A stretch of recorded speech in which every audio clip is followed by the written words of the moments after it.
Will a replaces EA? చాలా మంది అయితే అడిగారు, బ్రో ఏఐ వల్ల మన ఫీల్డ్లో వచ్చే ఎఫెక్ట్ ఏంటి అని. సో దాని మీద అయితే ఎక్స్ప్లెయిన్ చేద్దాం అనుకుంటున్నాను. If you are a CA or non CA, ఎవరైనా సరే ఏఐ అయితే మీ వర్క్ని ఖచ్చితంగా ఈజీ చేసేస్తుంది. And at the same time if you are a CA and you are doing practice in accounting and tax complaints, అంతకంటే బియాండ్ మీరు వెళ్ళాలనుకోవట్లేదు, సో అప్పుడు ఖచ్చితంగా ఏఐ మిమ్మల్ని ఎఫెక్ట్ చేస్తుంది. And if you are a CA and you are involved in advisory and financial planning, మీరు మీ client కి ఫైనాన్షియల్ డెసిషన్స్ ఇవ్వడంలో, అడ్వైజ్ ఇవ్వడంలో ఇన్వాల్వ్ అయి ఉంటున్నారంటే ఖచ్చితంగా ఏఐ అయితే మీ మీద తక్కువ ఎఫెక్ట్ చూపిస్తుంది.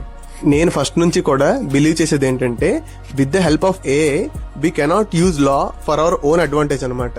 అంటే ఏఐతో మనం లాని తెలుసుకోగలం, కానీ లాని మన యూజ్ కోసం ఖచ్చితంగా మన పర్సనల్ అడ్వాంటేజ్ కోసం అయితే మనం యూజ్ చేసుకోలేం. దానికి ఖచ్చితంగా మీకు ఒక కన్సల్టెంట్, ఒక చార్టెడ్ అకౌంటెంట్ అయితే ఖచ్చితంగా కావాలి. The end of the day ఎంత వర్క్ ని రీప్లేస్ చేసినా, ఎంత ఆటోమేట్ చేసినా సరే, end of the work CA అయితే సైన్ చేయాల్సి ఉంటుంది. ఆ సైనింగ్ పవర్ మాత్రం ఏఐ ఎప్పటికీ తీసుకోలేదని నా పర్సనల్ బిలీఫ్. ఇన్ఫాక్ట్ ఇంకా ఏఐ మన వర్క్ ని సింపుల్ చేస్తుంది, ఆటోమేట్ చేస్తుంది. మనం 10 రోజులు కూర్చొని చేసే పని ఒక్క రోజులోనే చేసేటట్టు చేస్తుంది. సో ఏఐని మనం ఎంత చక్కగా వాడుకుంటే మనం అంత బాగా గ్రో అవ్వచ్చు. ఇప్పుడు చెప్పింది కంప్లీట్ గా నా ఒపీనియన్ మాత్రమే. ఏఐ మీద నా థాట్ ప్రాసెస్ అయితే షేర్ చేసుకున్నాను.